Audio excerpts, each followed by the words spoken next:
Hi everyone, welcome to missile classes. और मैं आज आपके सामने लेकर आया हूं top of the most important question आप लोगों का जीके पोर्शन का। यानी जीके में किस प्रकार से क्वेश्चन आने वाले हैं, इसके लिए मेरे दोस्तों मैं आप लोगों को संभावित प्रश्नों के अकॉर्डिंग मैं आप लोगों को रूबरू कराने वाला हूं। तो बिल्कुल वीडियो पर बने रहें। चैनल पर नए आए तो चैनल को सब्सक्राइब करके बेल आइकन को प्रेस करें और जल्दी से मेरे दोस्तों प्ले स्टोर से मिसाइल क्लासेस के ऐप को डाउनलोड करके आप लोग ऑनलाइन टेस्ट सीरीज को एनी हाउ ज्वाइन करें। झारखंड फील्ड वर्कर का हो गया, झारखंड उत्पाद सिपाही है आप लोग का, झारखंड पुलिस से, आप किसी भी डिपार्टमेंट से रिलेटेड है, आप लोग ऑनलाइन टेस्ट सीरीज को ज्वाइन करके अपने तैयारी को जांच सकते हैं कि आपकी तैयारी कितनी हो चुकी है। और हाँ, यहाँ पे 1 2 3 4 5 10 20 30 आप लोग ऑनलाइन टेस्ट सीरीज नहीं है, बल्कि मेरे दोस्तों यहाँ पे अभी तक 70+ ऑनलाइन टेस्ट सीरीज यहाँ पे अपलोड कर दिया गया है। तो लेट ना करें, जाएं, ज्वाइन करें और प्रतिदिन हमारे साथ ऑनलाइन क्लास में जुड़े रहें। हम लोग एक्सप्लेनेशन भी करेंगे, इसलिए वीडियो को बिल्कुल स्किप ना करें। पहला क्वेश्चन है सर, निम्नलिखित में से कौन सा स्थल रावी नदी के किनारे स्थित है। अब आपसे यहाँ पे पूछा गया है कि कौन सा स्थल है जो रावी नदी के किनारे स्थित है, तो बताएंगे सर वो हमारा जगह हड़प्पा। अगर आपसे पूछा जाएगा मेरे दोस्त कि हड़प्पा सभ्यता की खोज कब हुई थी, तो बताएंगे सर 1921 में। किसने किया था, तो बताएंगे सर दयाराम साहनी ने। याद रखिएगा, नाम मैं बता दे रहा हूं, लिख लीजिएगा, दयाराम साहनी ने। एक बात को और जान लीजिए, कालीबंगान आपसे पूछा जाएगा कहां पे भाई, तो बताएंगे सर राजस्थान में स्थित है। और यहीं से मेरे दोस्तों मोहनजोदड़ो में हॉलो से जुते हुए साक्ष्य मिले हैं। याद रखना है, हॉलो से जुते हुए प्रमाण मिला है कहां से, तो बताएंगे सर हमारा कालीबंगान से। मोहनजोदड़ो की खोज अगर आपसे पूछा जाएगा तो बताएंगे सर 1922 में इसकी खोज हुई थी रखलदास बनर्जी द्वारा। किसके द्वारा दोस्तों, तो आरडीबी यानी रखलदास बनर्जी के द्वारा इसकी खोज किया गया था। और अगर आपसे पूछा जाएगा मेरे भाई कि मोहनजोदड़ो जो है वो किस भाषा के शब्द से लिया गया है, तो सिंधु भाषा के शब्द से लिया गया है, सिंधी भाषा। याद रखिएगा मेरे दोस्तों, क्या सिंधी भाषा के शब्द से लिया गया है, जिसका अर्थ होता है मृतकों का टीला, कब्रिस्तान या शमशान घाट। इतना सारा चीज आपको अच्छी तरह से याद करना है। एक क्वेश्चन यहाँ पे और पूछा जाता है कि थोड़ा सा बताइए हमारे जो मोहनजोदड़ो है वो कौन सा नदी के किनारे स्थित है, तो बताएंगे सर हमारा सिंधु नदी के किनारे स्थित है। इतना सारा चीज आपको अच्छी तरह से पता होना चाहिए। आइए सर एक क्वेश्चन और मैं आपको बता दूं। चलो मेरे दोस्तों, अगर आपसे पूछा जाएगा कालीबंगान कौन सा नदी के किनारे स्थित है, बताएंगे सर याद रखिएगा घाघरा नदी। क्या, घाघरा नदी। या मेरे दोस्तों घाघरा नदी को कभी कभी हम लोग सरस्वती नदी भी बोलते हैं, सरस्वती नदी भी बोलते हैं, इसको भी आप लोग याद रखिएगा। इतना सारा चीज आप लोगों को याद करना है सिर्फ एक क्वेश्चन से। एक क्वेश्चन का मतलब ये नहीं कि सिर्फ एक ही क्वेश्चन है। मेरे दोस्तों मैं एक्सप्लेनेशन करते चला जा रहा हूं ताकि आपका माइंड में सेट हो जाए। हड़प्पा सभ्यता का सबसे बड़ा स्थल कौन सा है, तो बताएंगे सर हड़प्पा सभ्यता का सबसे बड़ा स्थल हमारा हो जाएगा मोहनजोदड़ो। मेरे भाई जो हमारा लोथल है ये पूरी तरह से हमारा गुजरात में स्थित है। कहां पे भाई, गुजरात में। याद रखना है। एक क्वेश्चन और, अगर आपसे पूछा जाएगा कि लोथल कौन सा नदी के किनारे स्थित है, तो बताएंगे सर लोथल हमारा भगवा नदी, भगवा नदी के किनारे स्थित है। कौन से नदी के किनारे, बताएंगे सर भगवा नदी के किनारे हमारा लोथल स्थित है। मैंने अभी मोहनजोदड़ो के बारे में बताया, कालीबंगा के बारे में बताया और हड़प्पा सभ्यता के बारे में भी आप लोगों को मैं बता चुका हूं। तो याद रखना यहां से सिर्फ एक क्वेश्चन कि लोथल जो हमारा है वो गुजरात में है, भगवा नदी के किनारे बसा हुआ है। सिंधु घाटी सभ्यता में एकमात्र बंदरगाह कौन सा था, तो बताएंगे सर सिंधु घाटी सभ्यता में एकमात्र बंदरगाह हमारा हो जाएगा कौन, तो बताएंगे सर हमारा लोथल। इसका बिल्कुल सही उत्तर हो जाएगा। क्या हो जाएगी, लोथल इसका राइट आंसर हो जाएगी। आइए सर अगला क्वेश्चन पे आते हैं कि बौद्ध साहित्य के अनुसार भारत में कितने महाजनपदों का विकास हुआ है। तो आप सभी को पता है मेरे भाई 16 महाजनपदों का विकास हुआ है। और बौद्ध साहित्य किसमें बताया गया, तो बताएंगे सर अंगुत्तर निकाय में। अगर आपसे पूछा जाएगा कि कौन सा ग्रंथ में 16 महाजनपदों का उल्लेख किया गया है बौद्ध धर्म के, तो बताएंगे सर अंगुत्तर निकाय में 16 महाजनपदों का उल्लेख किया गया है। और एक बात याद रखेगा मेरे भाई, यहाँ पे मगध, याद रखना है मगध सबसे शक्तिशाली महाजनपद था। एक बात आप लोगों को याद रखना है, 16 महाजनपद में सबसे शक्तिशाली जो महाजनपद था वो हमारा हो जाएगा कौन, तो मगध महाजनपद। आइए सर अगला क्वेश्चन पे आते हैं। दक्षिण भारत में स्थित भारत का एकमात्र महाजनपद कौन था, तो बताएंगे एकमात्र महाजनपद था हमारा अस्मक। ऑप्शन नंबर सी हमारा राइट आंसर हो जाएगी। अशोक के अभिलेख को सर्वप्रथम किसने पढ़ा था। अगर आपसे पूछा जाएगा कि अशोक के अभिलेख को सर्वप्रथम किसने पढ़ा था, तो बताएंगे गुरुजी। हमारा राइट आंसर होगा जेम्स प्रिंसप। यानी ऑप्शन नंबर हम बता सकते हैं सर, ऑप्शन नंबर सी हमारा राइट आंसर हो जाएगा। अगला क्वेश्चन आपके स्क्रीन पे है, इंडिका की रचना किसने किया है। आप ये पुस्तक से संबंधित है और पुस्तक से संबंधित आपके एग्जाम पे हर हाल में क्वेश्चन आएगी, हर हाल में याद रखेगा, 2-3 क्वेश्चन आपके एग्जाम पे आएगी भाई, इस बात को यकीन मानिए। तो इंडिका जो पुस्तक है मेरे भाई, इसकी रचना क्या था, मेगास्थनीज ने। किसने किया था गुरुजी, तो बताएंगे सर हमारा मेगास्थनीज, इसका बिल्कुल राइट आंसर हो जाएगी। महाभारत का युद्ध कुरुक्षेत्र में कितने दिनों तक चला था मेरे भाई, ये पांडव और या कौरव की लड़ाई हुई थी। ये पांडव और कौरव की जो लड़ाई हुई थी वो कुरुक्षेत्र में हुआ था। कितने दिन तक लड़ाई हुआ, तो बताएंगे सर 18 दिन तक ये लड़ाई हुआ था। टोटल कितना भाई, 18 दिन तक लड़ाई हुई थी। स्तूप किस धर्म से संबंधित रखते हैं, बताइए मेरे भाई। जो हमारा स्तूप है, याद रखिएगा मेरे भाई, स्तूप जो है कौन से धर्म से संबंधित रखते हैं, तो बताएंगे सर हमारा बौद्ध धर्म, इसका बिल्कुल राइट आंसर हो जाएगा। क्या हो जाएगी भाई, बौद्ध धर्म, इसका बिल्कुल सही उत्तर हो जाएगी। आइए सर अगला क्वेश्चन पे आते हैं कि महावीर स्वामी का जन्म कहां हुआ था। अब इस क्वेश्चन को लेकर ना आप लोग थोड़ा सा कंफ्यूजन हो जाएंगे, कंफ्यूजन होने की कोई जरूरत नहीं है भाई। हमारा सीधा सीधा याद रखेगा, महावीर स्वामी का जन्म कुंडल ग्राम में हुआ था। कहां पे भाई, कुंडल ग्राम में। अगला क्वेश्चन पाते सर, मुक्तिदाता की कल्पना बौद्ध धर्म के किस शाखा में की गई थी। क्वेश्चन का लेवल देखिए मेरे भाई, ऐसा ही क्वेश्चन आपके एग्जाम पे आएगी। मुक्तिदाता की कल्पना बौद्ध धर्म के किस शाखा में किया गया था, तो बताएंगे सर हीनयान। मेरे दोस्तों एक क्वेश्चन याद रखिएगा कि आपसे पूछा जाएगा कि श्वेतंबर और दिगंबर का संबंध किस धर्म से है, तो बताएंगे सर जैन धर्म से। कान खोल के सुनिए, श्वेतंबर और दिगंबर का संबंध, श्वेतंबर और दिगंबर संप्रदाय का संबंध किस धर्म से है, तो बताएंगे सर जैन धर्म से। अगर आपसे पूछ लिया जाए कि थोड़ा बताइए हीनयान और महायान किस धर्म से संबंधित रखते हैं, तो बताएंगे सर वो हमारा हो जाएगा, याद रखना है, बौद्ध धर्म। क्या हो जाएगी भाई, बौद्ध धर्म हमारा सही तो हो जाएगी।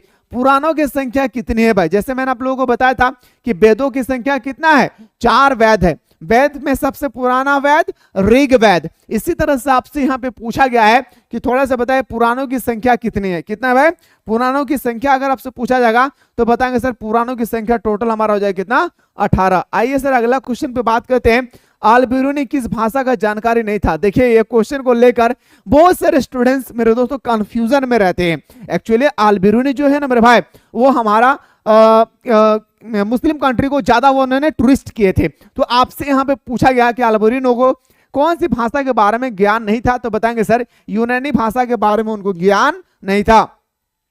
इब्न बतूता ने किस पुस्तक की रचना की, आपसे पूछा गया कि जो हमारा इब्न बतूता है उन्होंने कौन सी पुस्तक रचना किया, रिहाला। याद रखिए मेरे भाई, एक एक क्वेश्चन को ध्यान से समझिए, पढ़िए और मेरे दोस्तों एग्जाम दीजिए। इस बार सिलेक्शन लेकर आना भाई, ठीक है। बाबरनामा का लेखक कौन है भाई, बाबर खुद है इसका लेखक। चलिए सर अगला क्वेश्चन पे आते हैं कि पीर का अर्थ क्या होती है, बताइए मेरे भाई। पीर का अर्थ होता है हमारा गुरु। क्या होती है, याद रखना है, पीर का अर्थ होता है गुरु अर्थ होती है।